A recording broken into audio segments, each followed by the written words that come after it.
नमस्कार दोस्तों, बहुत बहुत स्वागत आप सभी का आपके अपने इस यूट्यूब चैनल विधिटेरिया में। दोस्तों मैं हूं एडवोकेट मंजीत त्रिपाठी। दोस्तों आज के इस वीडियो में हम लोग बात करेंगे लोन सेटलमेंट एजेंसी के बारे में। जी हां दोस्तों, बहुत सारे लोगों को ये सेटलमेंट एजेंसी चूना लगा रही है। बहुत सारे लोग इसमें फंस जा रहे हैं। इनकी प्रोसेसिंग फीस और इनका सेटलमेंट का जो फीस है और जिस प्रकार से ये भोली भाली लोगों को फंसा रहे हैं, आज के डेट में लोग इसका शिकार बहुत ही ज़्यादा हो रहे हैं। दोस्तों अगर आपने किसी बैंक से कोई भी पर्सनल लोन लिया है यानी अनसिक्योर्ड लोन लिया है और आप उसका सेटलमेंट कराना चाहते हैं और आपको समझ में नहीं आता है, बैंक वाले अगर आपसे बातचीत नहीं करते हैं तो आपके मन में होता है कि हमारा कोई सेटलमेंट करा दे। ऐसे कंडीशन में फेसबुक ऐसी चीज़ है, इस पर मैंने ऑलरेडी एक वीडियो बनाया हुआ है, लेकिन ताज़ा मामला हमारे एक व्यूअर का है कि जो इसके चक्कर में फंसे हुए हैं और अब लोन सेटलमेंट एजेंसी उनको परेशान कर रही है। उनका केस ये है कि उन्होंने 4-5 बैंकों से लोन लिया हुआ था और उन्होंने फेसबुक पे एक ऐड देखा और नोएडा बेस्ड एक कंपनी है जिसका कि दावा ये है कि वह उनका सेटलमेंट कराएगी। तो आज हम सेटलमेंट एजेंसी का जो काम करने का तरीका है और किस तरीके से वो लोगों को फंसाती है, सारी बातें इस वीडियो में हम क्लियर करने वाले हैं। तो आपको सेटलमेंट कराना चाहिए कि नहीं चाहिए ऐसे सेटलमेंट एजेंसी से।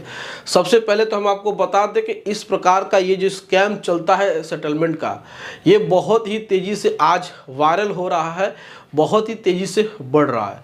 अब लोग क्या है कि बैंकों के पास नहीं जा रहे हैं और ऐसे ही सेटलमेंट एजेंसी से वो बात कर रहे हैं जिससे कि उनका लोन सेटल्ड हो जाए। तो ऐसे कंडीशन में वो लोग फंस जाते हैं सेटलमेंट एजेंसी के चक्कर में।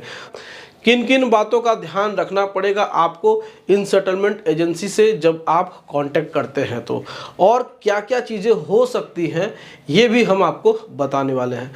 तो बोर्ड के माध्यम से एक बार फिर से आपको हम समझाएंगे कि लोन सेटलमेंट एजेंसी किस प्रकार से लोगों को अपने झांसे में ले रही है, किस प्रकार से उनका पैसा वो खा जा रहे हैं और किस प्रकार से लोग उनके चंगुल में फंस के परेशान हो जा रहे हैं। तो आइए आपको हम समझाते हैं। यहाँ पे लिखा हुआ है, आप जैसा कि देख सकते हैं, लोन सेटलमेंट एजेंसी। तो सबसे पहले तो हम आपको बता दें कि ऐसी सेटलमेंट एजेंसी का किसी प्रकार से government of India, reserve bank of India, SEBI या कोई भी एथोराइज गवर्नमेंट इंस्टीट्यूशंस लाइसेंस नहीं देते हैं। क्योंकि हम आपको बता दें कि बैंकों का इंटरनल मैटर होता है सेटलमेंट, उनका विवेक अधिकार होता है, उनका डिस्क्रिशनरी पावर होता है। सबसे पहले तो हम आपको बता दें कि वो मीडिएशन नहीं चाहते हैं किसी प्रकार से, चाहे कोई भी हो। मैं आपको बता दूं दावे के साथ, कोई एडवोकेट भी उनके साथ मीडिएशन नहीं करा सकता है। सेटलमेंट का राइट सिर्फ और सिर्फ बैंक का होता है और किसी का नहीं होता है। लेकिन फिर भी ऐसी सेटलमेंट एजेंसियां मार्केट में काम कर रही हैं। तो पहला तो सबसे पहले उनका कोई फिजिकल ऑफिस नहीं होता है। अगर आप सोचेंगे कि उनकी कोई बड़ी सी ऑफिस हो तो ऐसा कहीं भी नहीं होता है। वो सिर्फ और सिर्फ ऑनलाइन ही आपको देखेंगे, फेसबुक जैसी जगहों पे। तो उनका ना कोई लाइसेंस होता है और ना कोई उनका किसी प्रकार से ऑफिस होता है। अब यहाँ पे 3 प्रश्न हमने बहुत ही महत्वपूर्ण आपके लिए लिखा हुआ है। क्या सेटलमेंट के बाद एनओसी मिलेगा? अब देखिए, जब भी आप अपने लोन का सेटलमेंट कराते हैं तो आपके मन में ये होता है कि अब हमारा सेटलमेंट हो गया। अब मान लीजिए कि आपके 5 लाख का सेटलमेंट हुआ है 3 लाख में, ठीक। अब 3 लाख में सेटलमेंट हुआ है तो उसके बाद आप सोचेंगे कि भविष्य में हमें दोबारा पैसा देने की ज़रूरत न पड़े तो क्या एनओसी मिलेगा? सबसे बड़ा सवाल कि 3 लाख देने के बाद क्या बैंक हमसे पैसा फिर से रिकवर करेगी?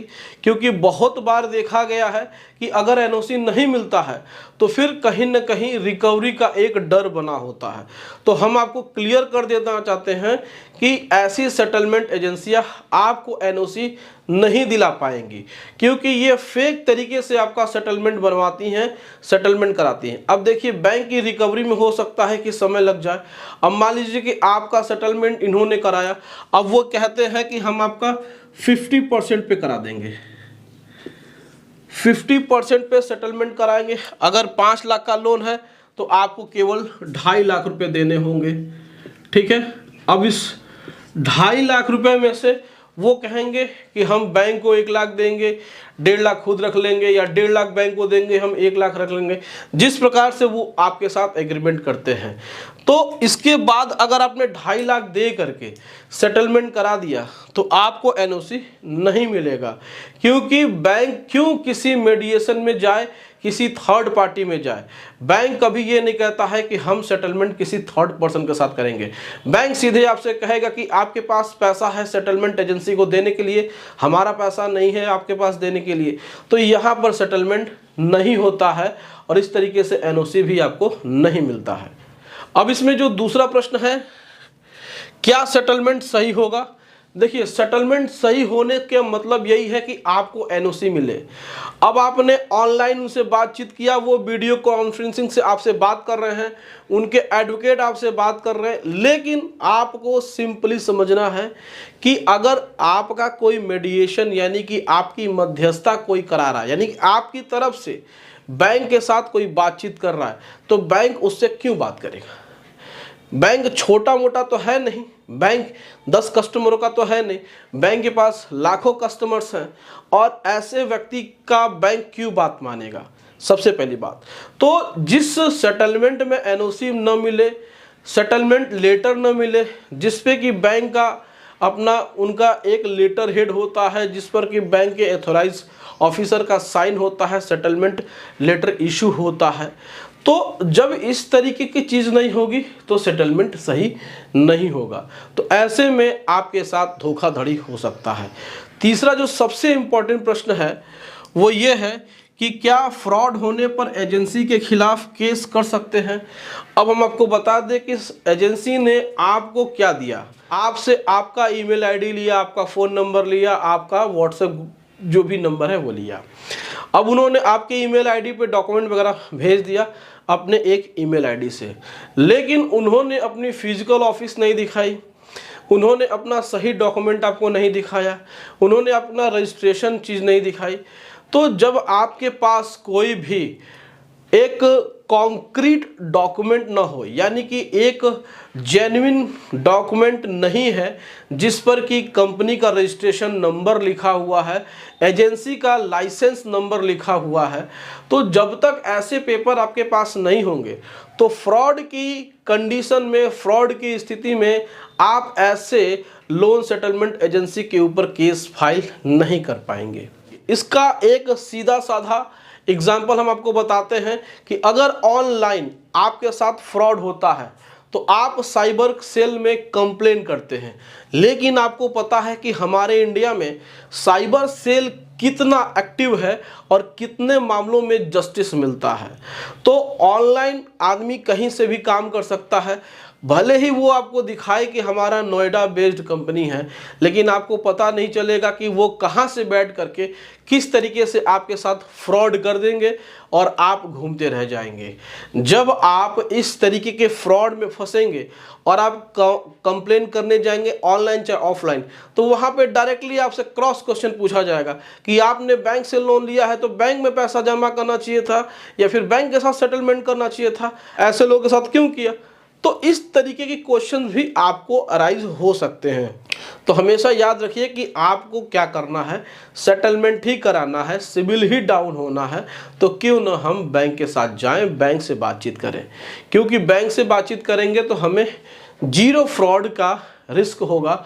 अगर ऑनलाइन किसी संस्था के साथ जाते हैं तो आपके साथ जो फ्रॉड का रेशियो है वो 100% भी हो सकता है, क्योंकि ऑनलाइन आजकल स्कैम्स ज़्यादा चल रहे हैं बहुत ही लोगों के साथ। तो हमारे एक व्यूअर हैं, उनका नाम नहीं लेंगे, उनका 2-4 बैंकों से 10-12 लाख रुपए का लोन था और वो उस चक्कर में फंस गए हैं।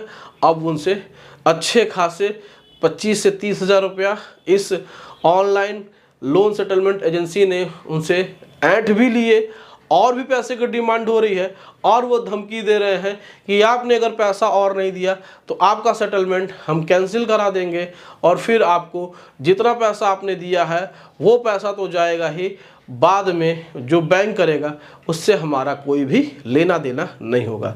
तो आप ऐसे लोन सेटलमेंट एजेंसी के चक्कर में मत पड़िए, अपना लोन बैंक से सेटलमेंट कराइए या फिर लोक अदालत से। तो दोस्तों, ये जानकारी आपको कैसी लगी आप हमें कमेंट करके अपनी राय बता सकते हैं। वीडियो अच्छी लगी हो तो वीडियो को लाइक कर दीजिएगा, इसे अपने दोस्तों और रिश्तेदारों में शेयर कर दीजिएगा और हमारे चैनल को सब्सक्राइब करके हमें सपोर्ट जरूर प्रदान करिएगा। दोस्तों मिलते हैं अगली वीडियो में एक नए टॉपिक के साथ। तब तक अपना और अपने पूरे परिवार का ध्यान जरूर रखिएगा। Thank you so much. जय हिंद दोस्तों।